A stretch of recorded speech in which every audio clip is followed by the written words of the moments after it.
नमस्कार दोस्तों, मैं अजय उपस्थित हूँ आपके साथ एक नए किस्से को लेकर। शोले फिल्म का बहुत प्रसिद्ध गीत है, ये दोस्ती हम नहीं छोड़ेंगे, तोड़ेंगे दम मगर तेरा साथ न छोड़ेंगे।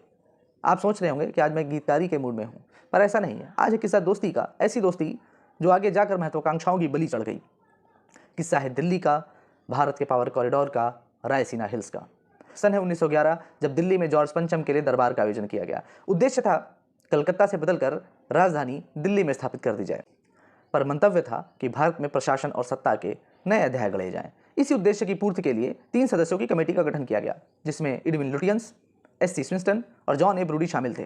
पहले विचार था कि दिल्ली में ही शाहजहानाबाद को भारत की नई राजधानी के रूप में चुन लिया जाए, पर बाद में कुछ कारणों से शाहजहानाबाद की बजाय रायसीना हिल्स को राजधानी के लिए ज़्यादा उपयुक्त समझा गया।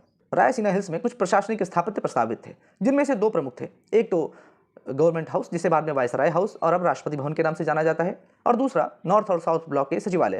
राष्ट्रपति भवन के निर्माण का कार्य जहां लुटियंस को मिला, वहीं सचिवालय के निर्माण का कार्य हर्बर्ट बेकर को दिया गया। हर्बर्ट बेकर और लुटियंस दोनों पुराने दोस्त थे।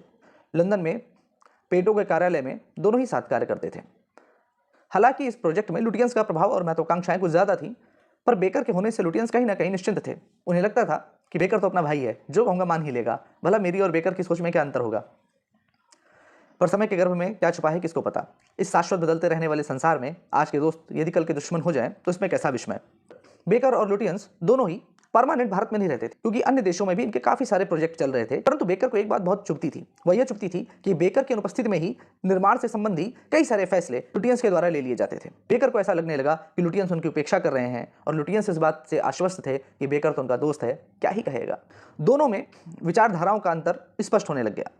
एक तरफ बेकर जहां यह मानते थे कि नए स्थापत्य में भारतीय और यूरोपियन दोनों प्रकार के स्थापत्य का समावेश होना चाहिए, वहीं दूसरी तरफ लुटियंस का यह मानना था कि भारतीय स्थापत्य में ऐसा कुछ खास नहीं है। पूरा स्थापत्य यूरोप से प्रेरित होना चाहिए, जिससे भारत में ब्रिटानिया हुकूमत की एक नई शाख बने।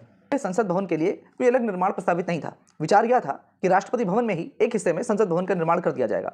पर 1919 में मॉन्टेग्यू चेम्सफोर्ड सुधार लागू होने के बाद प्रतिनिधियों की संख्या बढ़ गई, जिसके बाद एक नए संसद भवन की आवश्यकता भी पड़ी।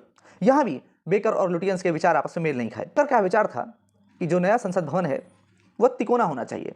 एक तरफ राज्यसभा, एक तरफ लोकसभा और एक तरफ प्रिंसेस के चैम्बर्स होने चाहिए, जबकि लुटियंस का मानना था कि नया संसद भवन रोम के कोलिजियम की तरह होना चाहिए। यहाँ पर दोनों के विचार आपस में नहीं मेल खाए, परंतु लुटियंस के विचार को ही सफलता मिली। बेकर इस बात से भी काफी ज्यादा आहत हो गए। राष्ट्रपति भवन से थोड़ा पहले पड़ता है विजय चौक, और उसी विजय चौक पर खड़े होकर लुटियंस भविष्य दृष्टा बनकर नए राष्ट्रपति भवन की कल्पना अपनी आंखों में रोज करते। उन्होंने देखा कि जिस स्थान पर राष्ट्रपति भवन प्रस्तावित है वहां पर एक असमतल पहाड़ी जैसी है। लुटियंस को लगा कि यदि पहाड़ी को समतल कराया जाएगा तो काफी सारा समय और धन दोनों नष्ट होगा, इसलिए वो राष्ट्रपति भवन को उस पहाड़ी से थोड़ा पीछे लेकर चले गए। जब बेकर वापस आए तो उन्होंने देखा कि राष्ट्रपति भवन का निर्माण अपने प्रस्तावित स्थान से थोड़ा पीछे जा रहा है। ऐसी स्थिति में यदि बेकर लुटियंस का अनुसरण करते तो नॉर्थ और साउथ ब्लॉक के निर्माण में भी काफी ज्यादा समय और पैसा व्यय होने की आशंका बढ़ जाती। ऐसे में बेकर ने एक कठोर निर्णय लिया, नॉर्थ और साउथ ब्लॉक जहां प्रस्तावित हैं उसी जगह बनेंगे। लुटियंस दोबारा विजय चौक पर आए। इस बार उन्होंने देखा तो बेकर के सचिवालयों ने उनके राष्ट्रपति भवन को पूरी तरह से ढक लिया था। अब विजय चौक से केवल राष्ट्रपति भवन का गुंबद मात्र ही दिखता था। लुटियंस की मानो करी कराई मेहनत और उनकी महत्वाकांक्षा पर पानी फिर गया। ऐसा लग रहा था मानो सूरज को चंद्रमा ने ढक लिया है। लुटियंस के मन में बेकर के लिए घृणा भरती चली गई। उन्होंने अपनी पत्नी एमिली को लिखा कि बेकर ने मेरे साथ क्या किया। मैं उसे दोस्त मानता रहा और उसने दोस्ती का ये सिला दिया। उसने मेरे राष्ट्रपति भवन के सामने ही अपनी दोनों इमारतें खड़ी कर दी। कभी भी विजय चौक पर खड़ा होकर के मेरे राष्ट्रपति भवन को नहीं देख पाएगा। बेकर्स ने हमेशा के लिए मुझे गुमनामी के गड्ढे में ढकेल दिया। पत्र को पढ़कर बेकर का भी खून थोड़ा सा खौल गया और एक दूसरे पर पत्राचार के बार शुरू हो गए। बेकर ने लिखा कि जिनके खुद के घर शीशों के होते हैं लुटियंस तो दूसरों पर पत्थर नहीं फेंका करते। तुमने मेरे साथ कौन सी मित्रता निभा दी। जब मैं नहीं होता था तो तुम सारे निर्णय खुद लेते थे। तुमने हमेशा मुझको डोमिनेट करने की कोशिश की। तुमने प्रोफेशनल वे यानी राजपथ को बदलने के लिए भी लॉर्ड हार्डिंग को कई बार पत्र लिखा। और भला हो लॉर्ड हार्डिंग का, जिन्हें स्थापत्य की गहरी समझ है, और उन्होंने तुम्हारी बात नहीं मानी। लुटियंस ने कई बार प्रयास किया कि बेकर की हुई गलती को सुधार दिया जाए, मगर पहले से ही इस पर प्रस्तावित 9 करोड़ से अधिक रुपए लग करके 13 करोड़ रुपए खर्च हो चुके थे।